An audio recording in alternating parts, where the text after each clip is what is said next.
Welcome, guys, to a new episode of the Real Football Talk. I'm your host, Hassan. I have Adil with me, and we'll be talking about Liverpool versus Leipzig in the Champions League, where Liverpool got a 2-0 aggregate lead. And we'll be discussing how tactically both teams went for this game. First, I wanted to kind of talk about the amazing game it was in terms of how open the game actually was. And I was amazed because these are Champions League teams. And I was amazed with Leipzig in terms of they kind of left two people at the back and pushed pretty much everyone else up, really. I get the point, they were going for goals, etc. But still, in the Champions League knockout stages, for them to do something as blatant as that, it really did surprise me.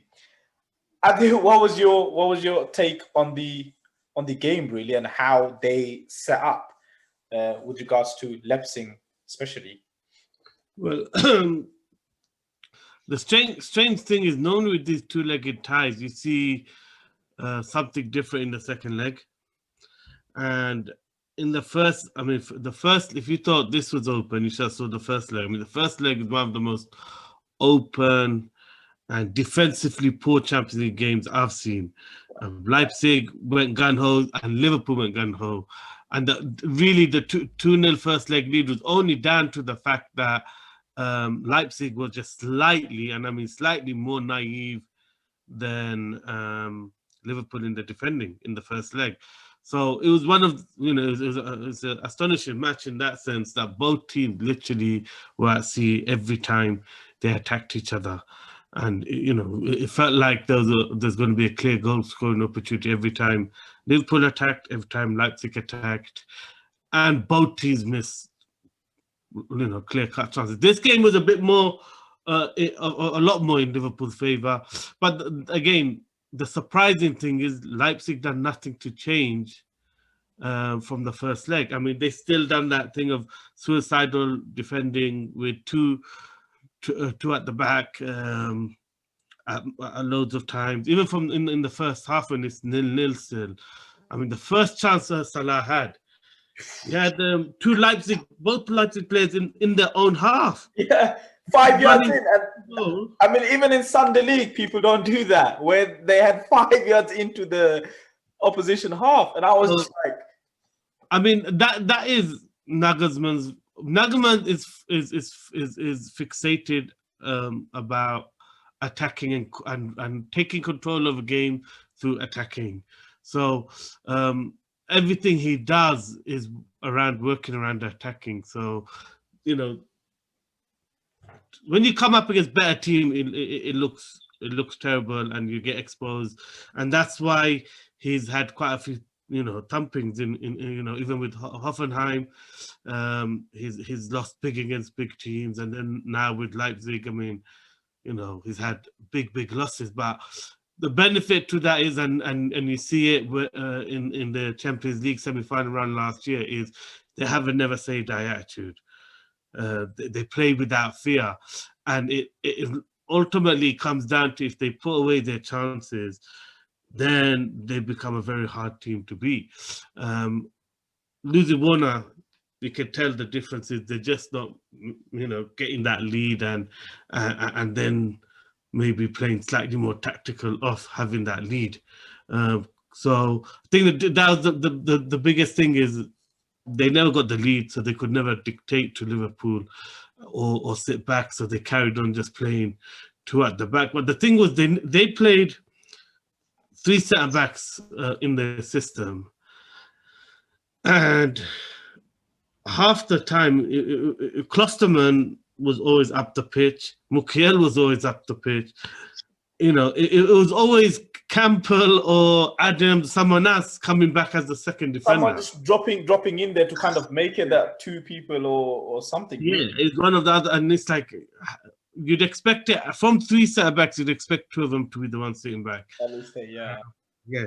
So what we'll do is if I just go into a bit of...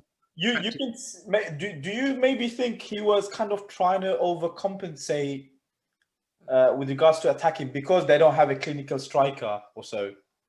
No, I mean that's how they play. Until they get the first goal, they don't change their tactics. They go slightly to a counter-attacking game once they get the lead, but it's still very progressive, very attacking. It's very much still front foot, committing players to the attack. But what they do is they maybe just drop back and then spring to the attack. Here, they pretty much played open the whole game. They kept players high up the pitch in the whole game. They didn't really drop back to cut out space for the Liverpool front three. So if you look at the setup, I mean, this is a game for Leipzig. They did not play this setup. I mean, like we said, a lot of the times it was more, it was more Adams staying on man marking Mane. So Adams didn't really attack much, but obviously Nkunku went. Sabitzer was joining in. Campo was the only one sitting, and then for some reason these two were pushing up as well. Looking to push up. So it just created isolated. Well, actually, Klosterman was trying to pick up Salah. So effectively what you're doing is you're leaving it 3-on-3 because what the clever thing was Liverpool playing direct over the top. So what happens is because they're not looking to pass around and and keep the ball, having Mukiel pushing up, having Campo ready to push up made no difference because there was no opportunity to press. The ball was going straight over the top to either Jota, Salah making the diagonal run, or sometimes Mane was coming in across. So what happened was that ball over the top kind of nullified the press of Leipzig and kind of made their whole tactical game plan useless and void because, you ended up playing. It's just a bit naive in the sense that obviously you got a manager who's obviously very astute with his tactical knowledge and everything, but him not realizing that obviously Liverpool are going direct and maybe not doing something to change the formation to actually counter that. The thing I couldn't understand is they're attacking, and quite a lot of times they created the picture they wanted, which was Nkunku 101 with Trent, and all three of these were pushing in, and Robertson was effectively. The good thing in this game that was different from previous games, Robertson tucked in quite well. So what happened was it became 3-on-3 in the middle. But Nkunku's crossing, I mean, it's going to be hard to score against Liverpool and Nat Phillips in the defense as well if you're relying on crosses. So, and they couldn't get their link-up play because Fabinho was really good. And what happened was Wijnaldum was supporting Fabinho quite well. And first half, they let Thiago play a bit more of a free role. So he was the one pressing high up, joining in the attack, and tried to make things happen when they decided to do a fast break. But obviously, most of the time, they were just playing it over the top. So, yeah, so they couldn't do any link-up play. So they just resorted to him cutting in and crossing the ball in. And I was thinking, of all the ways to score against Liverpool, that's probably the most comfortable because, you're isolated Trent. Salah stayed up the pitch. You want someone who's going to run at him, not someone who's just going to take a touch in and cross it all the time. And the thing is, Nkunku never looked to square up Trent and run at him like Sterling did, a few weeks back. And, so there was just, I just thought that the idea and the way they were looking to score just as a game plan was poor. I mean, they probably needed someone who's a direct player, like you said, like the Sterling. Well, but they could have moved Olmo to that side. Yeah. They could have moved Olmo to that side, and he's a runner, he's a dribbler. He would have caused. So I just think, Nagelsmann just didn't get the setup right today. On a point, really, you were talking about because you were saying they had the three strikers kind of coming in, but a player I wanted to mention is Fabinho because we discussed about this in our previous shows where we talked about Liverpool playing their players in the right positions and the right role. And this game kind of proved that point in the sense that Fabinho played as a CDM, and you can see how much of a difference he makes, especially with someone like Trent, with Fabinho going into that gap covering or giving him that second person to kind of cover for him. So it kind of covers all the gaps up. I wanted to kind of ask you on that, really, what big impact he made and him playing in his actual position, and what that did for Wijnaldum and Thiago. I think the biggest thing Fabinho does is it's not just that, oh, everyone just thinks he shields. And it's not just that he shields. Quite a few times he's also pressing the midfielder, but the thing is he makes his decisions so quickly. So what happens is, so there was instances where, so say like Liverpool or Texas, Thiago was pushing up and Salah's running in at cluster. So what would happen quite a few times is it look a bit like this when Leipzig had players back and not getting caught out. And what Fabinho would do is, instead of sitting back and just shielding, he'd push right up and squeeze the pitch on that side. And what that does, that keeps Wijnaldum a bit more narrow, because he's, and previous games, what would happen is, let's just say Wijnaldum's, Wijnaldum would push up, but he'd push up into the center. Okay, right, yeah. He'll push up here, central zone, and then whoever the other midfielder is, a lot of the times, Jones is pushing up. So what happens is there's no, you're neither in the right place to press effectively. If the ball gets to Sabitzer somehow, you've not cut out any forward line or forward vertical passes. But what Fabinho, and that's what people don't understand, is he doesn't just sit there and shield like a defensive. He makes decisions quickly, and he forces the opposition to make decisions and play quick passes. And what that does is that actually helps everyone else, because everyone else reacts to Fabinho. So quite a few times, even Sabitzer, he's on him so quickly. What that does is that allows Phillips to jump in, Kabak to jump in, Robertson to jump, because they can now read that they're looking to play, do link-up play. They can commit to stepping in now. Yeah. Because they know the player hasn't got the ball out of his feet to ping it over the top. It's a hurried pass. Yeah. And every time he did that, that helped Wijnaldum to make the decision that, oh, I can't push forward now. Let me sweep. So suddenly, what Wijnaldum wasn't doing in the CDM position all these weeks, quite a few times in the first half, he was in the CDM position sweeping.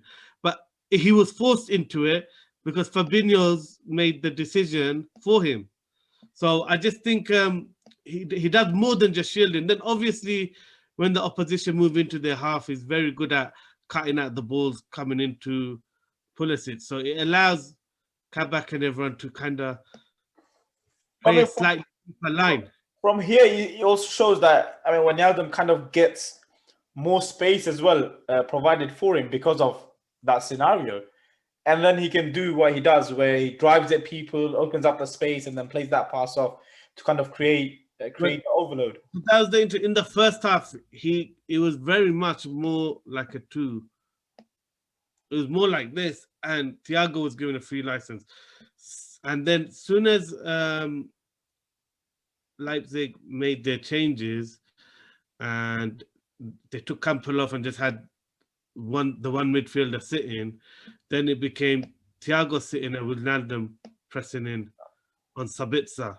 So yeah, second half Wijnaldum was given a bit more license after they went up, and it was good to see that they recognized Wijnaldum has probably more energy at that time to challenge Sabitzer. But I just think Fabinho makes decisions. Even for Trent, you could see Trent making better decisions simply because Fabinho is making decisions that tells everyone else what they need to be doing, rather than, oh, he's just a better midfielder. It's actually more when he goes, and he goes quite a lot of times. He completely vacates that area. But the intensity in which he closes down, you can't get the ball in the area he's vacated, because he's doing it in such a proactive way and not reactive. And Wijnaldum is very reactive, and he was too flat So it didn't allow, because it's vertical. He comes in, everyone can react off that because they can tell what type of ball it's going to be. So I think that was the main thing that Fabinho brings. I mean, it's clear from that really.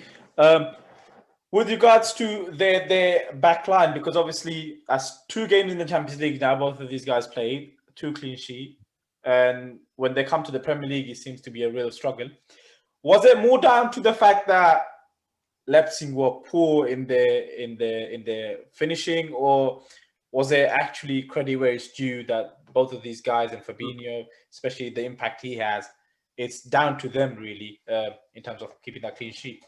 In the first 10 minutes, what happened was both teams were getting chances, but what Leipzig was doing was the same thing as Liverpool, in the sense that Liverpool playing a really high line, like very high line, and Leipzig played it over the top a few times, and they created chances off that. I mean, not clear cut, and didn't come to anything because again the quality wasn't there.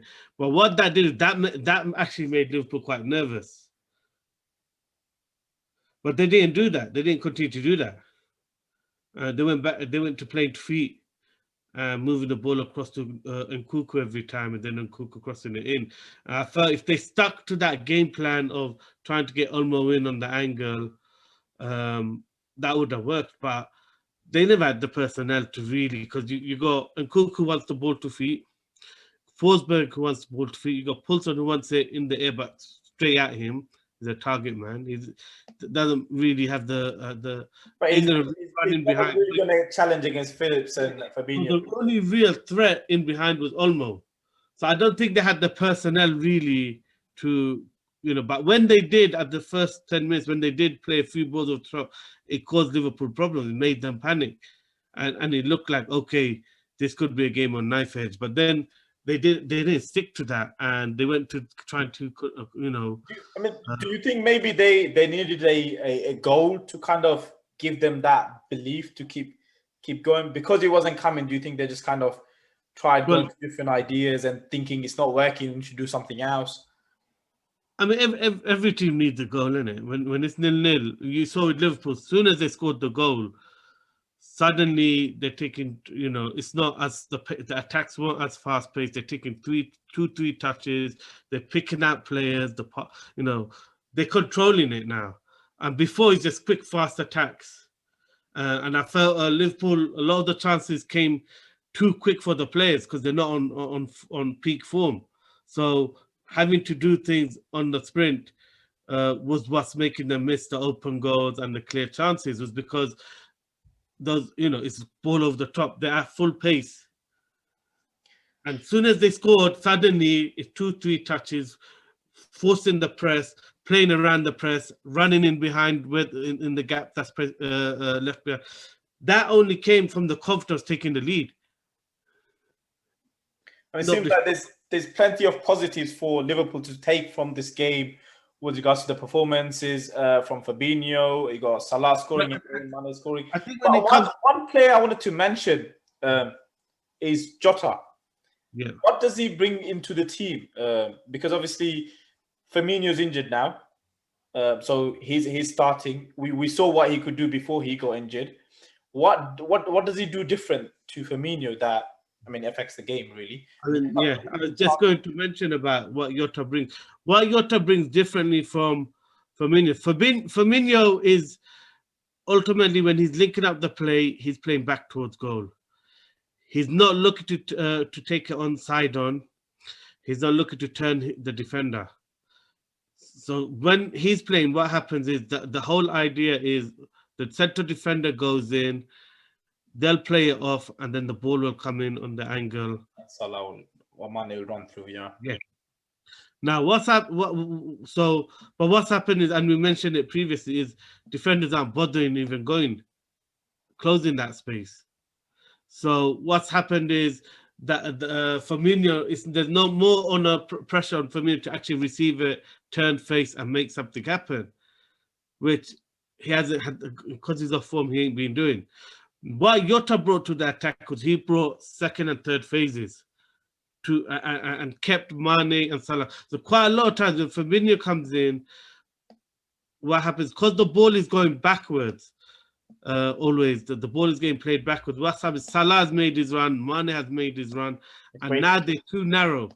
Yeah. Now they're too narrow. So then the only way Liverpool can attack is through the fullbacks, because the ball is going backwards and then it's going across the pitch to the fullbacks, and then the cross is coming in. And we all know, even though they've got plenty of assists in this way last season, teams are handling this better and they prefer this situation where Trent has the ball and crosses it, or Ferguson crosses it, and they're more happier with this situation. So that's what happens with Firmino in the pitch. The biggest difference now with Jota is when the ball comes into him and Mane and Salah are out wide, what he's doing is he's turning his man. He's turning his man and he's dribbling at you. So what happens is now when the same runs are being made and they're both coming in, it's easy link up because he's still facing forward. So what happens is quite a lot of the time, like today, Mane went offside, came back on. Jota would end up suddenly all the way here because he's dribbling. But what's happened is they've made secondary runs to stay involved because Jota's played progressive dribbles and he's beating his man. So he's bought more time. So normally when Firmino hasn't brought no time, what's happened is all of these that have Mane and Salah have gone forward, and then there's no opportunity for them to really go back. By that time, Robertson and Trent has occupied the space. But here, because Jota is dribbling and keeping the ball and turning his man, even though they've made that run inwards, they're still involved in the play. There's still opportunity to do combinations and force people to press and pass around the press. And that's what Jota brings. He just brings extra 5-6 seconds to the play, to those to wide players to get more involved. And when Firmino, they just don't get the chance to get involved because the play goes backwards and they've made the run narrow, and then they can't get back out in time to recycle the game, or they don't want to because they're looking for goals really. So that's why Jota brought on was a big difference. We saw it for the second goal. Yeah, he's out on the right. He's created the space and then running. It's excellent football. And the thing is, Origi done the same thing when he came on. He's taking it in behind and then bringing the cross in. So what he's doing, he's keeping the ball forward. So then their runs are relevant. It's actually shifting players and creating space. I mean, plenty of positives for Liverpool to take into the weekend game against Wolves, which we'll be covering. So look forward to seeing you on that one. And hopefully do keep an eye out, guys, for the video to come out. And thank you very much for watching. And thank you, Adi, for being on the show.